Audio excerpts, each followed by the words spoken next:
name is Jim Jacobson. I'm an estate planning, probate, and trust law attorney at Pickrel, Schaeffer, and Ebeling. I've been practicing over 30 years. I am licensed to practice in the state of Ohio as well as Florida. Today I'm going to talk to you about non-tax reasons to do estate planning's update. I also want to talk to you about the estate tax issues these days. They have simplified over the last several years in Ohio. There is no more Ohio estate tax. The federal estate tax is at $5 million exemption, so most people are below that. To start off with, we want to make sure that your disability planning is in place for both financial powers of attorney as well as healthcare powers of attorney and living will. And the people you want to be in charge of those features are in place. Also, you want to make sure that your will has different non-tax provisions in it. If you have minor children, you need to make sure that you have guardians for those minor children in case the parents predecease.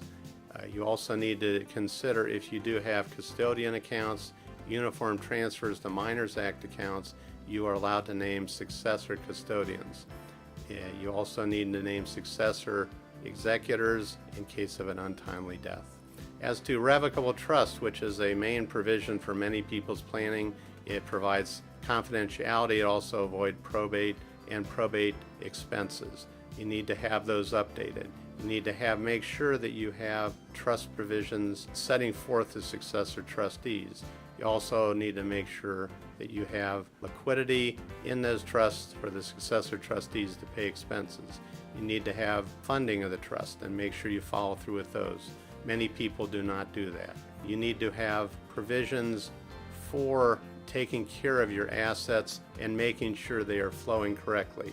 Many assets flow pursuant to a beneficiary designation. You need to make sure you have those up to date. A lot of people want to do charitable planning. A lot of people may consider second marriage planning, where you have to balance the planning for the new spouse as well as children from the previous marriage. You may want to consider Medicaid elder law planning. The main thing is for you to work with an attorney that is experienced in the field of estate planning, trust, and probate law, and make sure that your planning reflects your current wishes. Please call me if you are interested in discussing any of these matters or updating your estate planning at the information below.